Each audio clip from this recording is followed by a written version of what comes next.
নমস্কার। ভতেশ্বর study class চ্যানেলে তোমাদের স্বাগত। তোমাদের জন্য দারুণ একটি সুখবর, গ্রাম পঞ্চায়েতে সহায়ক নিয়োগের বিজ্ঞপ্তি জারি হয়েছে। একদম লেটেস্ট আপডেট তোমাদের জন্য, যেখানে যোগ্যতা হলো উচ্চ মাধ্যমিক। তুমি যদি উচ্চ মাধ্যমিক পাশ করে থাকো তাহলেই তুমি আবেদন করতে পারবে। নিজ নিজ জেলার ব্লকেই তোমাদের পোস্টিং নেওয়া হচ্ছে এবং লিখিত পরীক্ষা ছাড়াই, অর্থাৎ কোনো রকম রিটিন এক্সাম ছাড়াই তোমাদের এই নিয়োগটি করা হচ্ছে, যেখানে ছেলে মেয়ে উভয় প্রার্থীরাই আবেদন করতে পারবে। ফর্ম ফিল আপ শুরু হয়েছে। কিভাবে ফর্ম ফিল আপ করবে সম্পূর্ণ স্টেপ বাই স্টেপ আমি এই ভিডিওতে দেখিয়েছি। তোমাদের ফর্ম ফিল আপের শেষ তারিখ হচ্ছে 9ই জুন 2025। একদম লেটেস্ট আপডেট। আর যদি এরকমই লেটেস্ট আপডেট যদি প্রতিদিন পেতে চাও তাহলে অবশ্যই কি করতে হবে, চ্যানেলটাকে সাবস্ক্রাইব করে রাখতে হবে, বেল আইকনটাকে অল করে রাখতে হবে এবং এবং তোমরা প্রত্যেকে কমেন্টে এখনই জানিয়ে দাও যে তোমার জেলার নাম। অবশ্যই প্রত্যেকে এখনই কমেন্টে জানাও। তো দেখো গ্রাম পঞ্চায়েত রিক্রুটমেন্ট 2025 একদম লেটেস্ট আপডেট। ইম্পর্টেন্ট ডেট 26শে মে থেকে তোমাদের আবেদন শুরু হয়েছে। 9ই মে পর্যন্ত তোমরা আবেদন করতে পারবে। এখানে তোমরা যারা যারা আবেদন করবে, তোমাদের দেখো যে পোস্টে তোমাদের নিয়োগটি করা হচ্ছে সেটা হলো গ্রাম পঞ্চায়েত সহায়কে এই নিয়োগটি করা হচ্ছে। এখানে সিলেকশন প্রসেস তোমাদের অলরেডি আমি বললাম যে কোনো রকম রিটিন এক্সাম তোমাদের এখানে হবে না, কোনো ইন্টারভিউ দিতে হবে না। এখানে তোমাদের সরাসরি ডকুমেন্ট ভেরিফিকেশন হবে, অর্থাৎ ডিভি একটি ইম্পর্টেন্ট পার্ট। তুমি যে ফর্ম ফিল আপ করবে সেই ফর্ম তোমাদের স্কুটিনি করা হবে, তারপরে তোমাদের ডকুমেন্ট ভেরিফিকেশনের জন্য যোগ্য প্রার্থীদের তাদেরকে ডাকা হবে। ঠিক আছে। এখানে এজ লিমিট কি প্রয়োজন? এজ হচ্ছে 18 থেকে 35 বছরের মধ্যে তোমার বয়স হতে হবে। 26শে মে 2025 হিসাবে তোমাদের এজ ক্যালকুলেট করতে হবে। 18 থেকে 35 বছরের মধ্যে তোমার যদি বয়স হয়ে থাকে, তুমি যদি জেনারেল প্রার্থী হয়ে থাকো তাহলে অবশ্যই তুমি কিন্তু আবেদন করতে পারবে। এছাড়া যারা যারা এসসি, এসটি, ওবিসি, ইডাব্লিউএস যে ক্যাটাগরি থেকেই তুমি বিলং করে থাকো না কেন, বা তুমি যদি একজন ফিজিক্যাল হ্যান্ডিক্যাপ্টও যদি হয়ে থাকো তাহলেও তুমি আবেদন করতে পারবে। ক্লিয়ার? আচ্ছা, এখানে এলিজিবিলিটি ডিটেলস অর্থাৎ তোমাদের যোগ্যতা হলো উচ্চ মাধ্যমিক পাস এবং তোমাদের বেসিক কম্পিউটার নলেজ থাকা দরকার। তোমরা অবশ্যই এখানে আবেদন করতে পারো। তোমরা অবশ্যই তোমাদের শিক্ষাগত যোগ্যতা প্রত্যেকে কমেন্টে জানিয়ে দাও। এখানে অ্যাপ্লিকেশন ফিজ হিসাবে তোমরা দেখতেই পাচ্ছ, তুমি ইউআর হও, ইডাব্লিউএস, ওবিসি যে কাস্ট থেকেই হও না কেন, কোনো কাস্টকে কোনো রকম আবেদন মূল্য দিতে লাগছে না, অর্থাৎ সম্পূর্ণ ফ্রি অফ কস্টে প্রত্যেকে আবেদন এখানে করতে পারো। ওকে, তো চলো কিভাবে তোমাদের ফর্ম ফিল আপ করতে হবে তার জন্য একদম অফিসিয়াল পিডিএফটা ওপেন করে নিয়েছি। দেখো, ফর্ম ফিল আপটা কিন্তু খুব ইম্পর্টেন্ট একটা ফ্যাক্টর। এখানে যদি তুমি কোনো ভুল করো তাহলে কিন্তু তোমাকে কোনো রকম কনসিডার করা হবে না, সঙ্গে সঙ্গে তোমাকে রিজেক্ট করে দেওয়া হবে। ঠিক আছে। তো এখানে কি কি বলা হচ্ছে ভালো করে স্টেপগুলো ফলো করো। দেখো, প্রথমে তোমাদের কি করতে হবে, এখানে একটি পাসপোর্ট সাইজের ছবি লাগিয়ে দিতে হবে, কোনো সই করার কোনো প্রয়োজন নেই। তারপরে হচ্ছে তোমাকে এখানে তোমার নাম, এবারে হচ্ছে তোমার ফাদার নেম দেবে, যারা বিবাহিত মহিলা তারা হাজবেন্ডের নেম দেবে। এখানে তোমাদের ডেট অফ বার্থ বসাতে হবে। তারপরে হচ্ছে ন্যাশনালিটি ইন্ডিয়ান দেবে, জেন্ডার মেল না ফিমেল সেটা তোমাকে এখানে মেনশন করতে হবে। রেসিডেন্সিয়াল অ্যাড্রেস হিসাবে তোমার এখানে village, post office, police station, district, pincode number অবশ্যই এখানে মেনশন করতে হবে। ডিস্ট্রিক্টের ক্ষেত্রে বলে রাখি, তুমি কোন জেলা থেকে এই ভিডিওটা দেখছো প্রত্যেকে এখনই তোমার জেলার নাম প্রত্যেকে কমেন্টে জানিয়ে দাও, প্রত্যেকে কমেন্টে জানাবে। ঠিক আছে।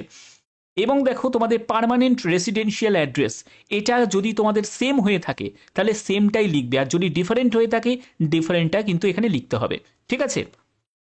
এরপরে হচ্ছে তোমার কন্ট্যাক্ট ডিটেলস, যেখানে তোমার মোবাইল নাম্বারটা মেনশন করবে, তোমার মেল আইডি, যে মেল আইডিটা অবশ্যই আমি বলবো অ্যাক্টিভ একটি মেল আইডি অবশ্যই এখানে এন্টার করবে। অনেকে কি করে, একটা আবেদন করে দেওয়ার মতো করে দেয়, মানে আদৌ সেই মেল আইডিটা অ্যাক্টিভ নয়, ডিঅ্যাক্টিভ হয়ে গেছে, সেই রকম একটা মেল আইডি দিয়ে দেয়। পরে যখন জানতে পারে যে মেল এসছিল, পাঠিয়েছে, অ্যাপ্লিকেশনের ডেট, পরে জানতে পারে যে তার মেল পাঠিয়েছিল এক্সামের ডেট বা তাদের যে সিলেকশনের জন্য যে ডেট ফিক্সড হয়েছে, যেদিন তোমাদের ডিভির ডেট, সে জানতেই পারে না।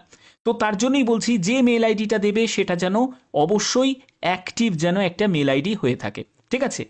এরপরে হচ্ছে ইপিআইসি নাম্বার। ইপিআইসি নাম্বার মানে হচ্ছে ভোটার কার্ডের যে নাম্বারটা সেই নাম্বারটা তোমাকে এখানে বসাতে হবে। ওকে, আচ্ছা, এগুলো করার পরে তোমাদের এডুকেশন কোয়ালিফিকেশান দেখে নাও। এডুকেশন কোয়ালিফিকেশান তোমাদের বললাম উচ্চ মাধ্যমিক পাস। তো এখানে তুমি কোন বোর্ড থেকে উচ্চ মাধ্যমিক পাস করেছো সেই বোর্ডের নামটা দেবে, কী কী সাবজেক্ট ছিল সেই সাবজেক্টগুলো দেবে, অপশনাল সাবজেক্ট কী ছিল সেটা দেবে, total marks without optional subject, optional সাবজেক্টটাকে বাদ দিয়ে তোমার টোটাল মার্কস কত সেটা তোমাকে এখানে বসাতে হবে। তারপরে হচ্ছে percentage of marks obtain without optional subject, optional সাবজেক্টকে বাদ দিয়ে তোমার পার্সেন্টেজ অফ মার্কস কত সেটা এখানে বসাতে হবে। তারপরে মার্কস অবটেন ফিজিক্স অ্যান্ড ম্যাথামেটিক্সে তোমার এখানে মার্কস কত সেটা এখানে বসাতে হবে, এবং তোমাকে কোন ইয়ারে তুমি পাস করেছো সেই ইয়ারটা এখানে মেনশন করতে হবে। এরপরে হচ্ছে কম্পিউটার নলেজের ক্ষেত্রে তুমি কম্পিউটারে কোন বেসিক তোমার কম্পিউটারের নলেজ আছে সেটা যে কোনো স্কুলেতে তোমার হলেও হবে, বা তুমি যদি কোনো বাইরে কোনো প্রতিষ্ঠানে যদি কম্পিউটার কোনো কোর্স করে থাকো তাহলেও হবে, কোনো অসুবিধা নেই। যে কোনো গভর্নমেন্ট প্রতিষ্ঠান থেকেই তোমাকে কম্পিউটার কোর্স করা থাকতে হবে এরকম কোনো ব্যাপার নাই, ঠিক আছে।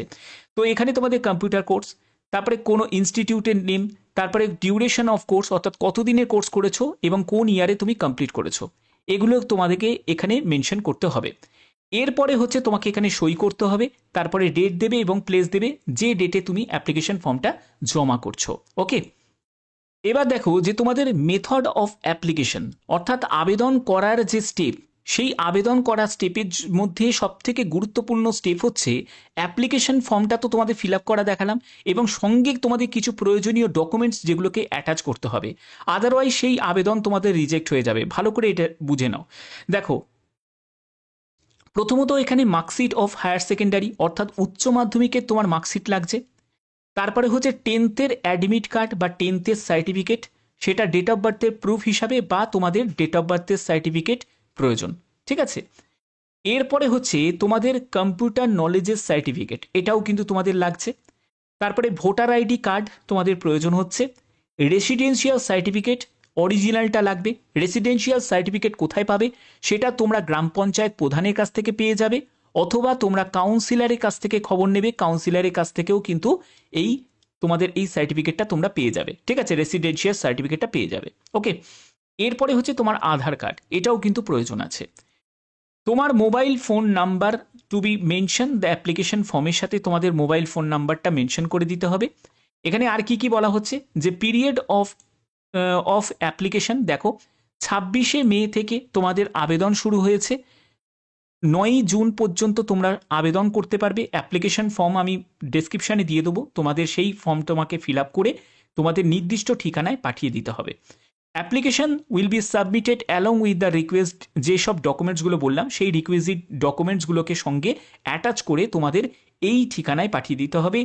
MGNREGA সেল, গিয়াঘাট ডিভিশন ব্লক, ওয়ার্কিং ডেজ 11টা থেকে 5টার মধ্যে, ঠিক আছে।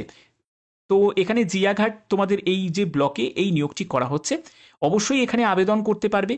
এবং এখানে তোমাদের আরেকটা কথা কিন্তু মেনশন করা আছে, যারা ইন্ডিয়া পোস্ট কুরিয়ার সার্ভিস বা মেলের মাধ্যমে পাঠাবে সেটা কিন্তু অ্যাকসেপ্ট করা হবে না, অর্থাৎ গিয়েই তোমাকে ফর্ম জমা করতে হবে। ক্লিয়ার? এবার এখানে তোমাদের কি কি বলা হচ্ছে দেখো, এখানে তোমাদের বলা হচ্ছে যে যোগ্যতার ব্যাপারে, শিক্ষাগত যোগ্যতা অলরেডি আমি তোমাদের ক্লিয়ার করে দিয়েছি। তো দেখো তোমাদের এডুকেশন কোয়ালিফিকেশন কি প্রয়োজন। এডুকেশন কোয়ালিফিকেশন হলো উচ্চ মাধ্যমিক পাস, তোমাদের যোগ্যতা থাকতে হবে অবশ্যই তোমাদের সায়েন্স ব্যাকগ্রাউন্ড নিয়ে। ফিজিক্স বা ম্যাথামেটিক্স যদি তোমার কম্পালসারি সাবজেক্ট হিসাবে তোমার যদি উচ্চ মাধ্যমিক পাস করে থাকো তাহলে অবশ্যই আবেদন করা যাবে। এবং অ্যাটলিস্ট তোমাদের যে কম্পিউটারের যে যোগ্যতার কথা বলা হয়েছে 6 মাসের, অর্থাৎ 6 মান্থের মিনিমাম যদি তোমার কোনো কম্পিউটারে কোর্স করা থাকে তাহলে অবশ্যই আবেদন করা যাবে। 18 থেকে 35 বছরের মধ্যে তোমার বয়স হতে হবে 26শে মে 2025 হিসাবে। এখানে তোমাদের এই যে নিয়োগটি করা হচ্ছে সেটা হচ্ছে এমপ্লয়মেন্ট নোটিশ, তোমরা দেখতে পাচ্ছ যে জিয়াঘাটা নর্থ 24 পরগনা, এইখানেই তোমাদের এই নিয়োগটি করা হচ্ছে, যেটা হলো তোমাদের গ্রাম পঞ্চায়েত সহায়কে এই নিয়োগটি করা হচ্ছে। সহায়কের জন্যই কিন্তু এই বিজ্ঞপ্তি জারি হয়েছে, যেখানে তোমাদের শূন্যপদ দেয়া আছে, 2টি মতো শূন্যপদ আছে, প্রত্যেকে আবেদন করতে পারো। একজন পুরুষ ক্যান্ডিডেট বা মহিলা ক্যান্ডিডেট প্রত্যেকে আবেদন করতে পারে। এখানে তোমাদের এই যে ব্লক অফিস তোমরা দেখতে পাচ্ছ, গ্রাম পঞ্চায়েতের যে ব্লক অফিস, এইখানেই কিন্তু তোমাদের পোস্টিং হয়ে যাবে, ঠিক আছে। যেটা একটা হচ্ছে ইছাপুর 2 এবং হচ্ছে জলেশ্বর 2, এই যে ব্লকে তোমাদের পোস্টিং হয়ে যাবে। এবার এখানে আবেদন কারা করতে পারবে? দেখো, আবেদন করার জন্য তোমাদের বলে রাখি, এখানে তোমরা যারা তোমরা নর্থ 24 পরগনা জেলা থেকে দেখছো, তারা অবশ্যই এখানে আবেদন করতে পারবে। আমি তার জন্যই বললাম তোমরা অবশ্যই কমেন্টে জানাবে যে কোন জেলা থেকে এই ভিডিওটা দেখছো। তোমাদের জেলার পরবর্তী যখন নোটিফিকেশন আপডেট যখন আসবে, তখন অবশ্যই তোমাদেরও জানিয়ে দেওয়া হবে। কারণ নর্থ 24 পরগনা বেরিয়েছে এবং অন্যান্য মানে জেলাগুলোরও কিন্তু পরপর স্টেপ বাই স্টেপ বেরোবে। সিলেকশনের জন্য তোমাদের এখানে বলে রাখি, এখানে তোমাদের 12 তোমাদের একটা পার্সেন্টেজ অফ মার্কস তোমাদের ক্যালকুলেশন করা হবে, এবং তারপরে যেটা সর্বোপরি তোমাদের ডকুমেন্ট ভেরিফিকেশন হবে। এই ডকুমেন্ট ভেরিফিকেশনটা কিন্তু খুব ইম্পর্টেন্ট। যে তুমি ফর্মটা ফিল আপ করলে তার যে সঙ্গে ডকুমেন্টসগুলো দিয়েছো, তার সাথে তোমাদের অরিজিনালগুলোকে চেক করা হবে। যেগুলো তোমাদের যদি জায়গায় মিসম্যাচ থাকবে, কন্ডিশন যেগুলো মিসম্যাচ কন্ডিশন হবে, তাদেরকে সঙ্গে সঙ্গে রিজেক্ট করে দেওয়া হবে। তার জন্য এই জায়গাটা তোমাদের অবশ্যই সিনসিয়ার থাকতে হবে। ঠিক আছে? তো যারা আবেদন করবে, মাল্টিপল অ্যাপ্লিকেশন কিন্তু করবে না, একটাই আবেদন করবে, কিন্তু সঠিকভাবে আবেদন করবে। ঠিক আছে? এবং আবেদনের শেষ তারিখ মাথায় রাখবে, 9ই জুন 2025 হচ্ছে আবেদনের শেষ তারিখ। এখানে এলিজিবিলিটি ক্রাইটেরিয়া থেকে শুরু করে সব কিছু বলে দিলাম। ইনকমপ্লিট যদি কোনো অ্যাপ্লিকেশন হয়, সেই অ্যাপ্লিকেশন তোমাদের রিজেক্ট হয়ে যাবে। এবং এই যে কন্ট্রাক্ট পিরিয়ড, সেটা 1 বছরের একটা কন্ট্রাক্ট পিরিয়ড থাকছে, এবং পরবর্তী সময়ে তোমাদের কিন্তু এক্সটেন্ড করতে পারে, তবে সেটা পারফরমেন্সের ওপর ডিপেন্ড করছে। আর একটা তোমাদের বলবো, তোমরা প্রত্যেকে কিন্তু অবশ্যই তোমরা জানাবে যে কোন জেলা থেকে এই ভিডিওটা দেখছো, তোমার জেলার নাম প্রত্যেকে জানাবে। কারণ এরকমই কিন্তু স্টেপ বাই স্টেপ প্রত্যেকটা জেলার কিন্তু বিজ্ঞপ্তি জারি হবে। সেটা তোমরা যারা ত্রিপুরা থেকে, তারাও অবশ্যই তোমরা জানাবে যে কোন জেলা থেকে এই ভিডিওটা দেখছো, এবং যারা আসাম থেকে তারাও অবশ্যই জানাবে। যারা ওয়েস্ট বেঙ্গল থেকে, তারা কোন জেলা থেকে এই ভিডিওটা দেখছো, তোমরাও অবশ্যই কমেন্টে প্রত্যেকে এখনই জানিয়ে দাও যে কোন জেলা থেকে এই ভিডিওটা দেখছো, যাতে তোমাদের কাছে বিভিন্ন আপডেটগুলো প্রতিনিয়ত পৌঁছে দিতে পারি। এরকমই যদি গুরুত্বপূর্ণ আপডেট যদি প্রতিনিয়ত পেতে চাও, তাহলে অবশ্যই কি করতে হবে, চ্যানেলটাকে সাবস্ক্রাইব করে রাখতে হবে, বেল আইকনটাকে অল করে রাখতে হবে। এখনের মতো এটুকুই, ধন্যবাদ।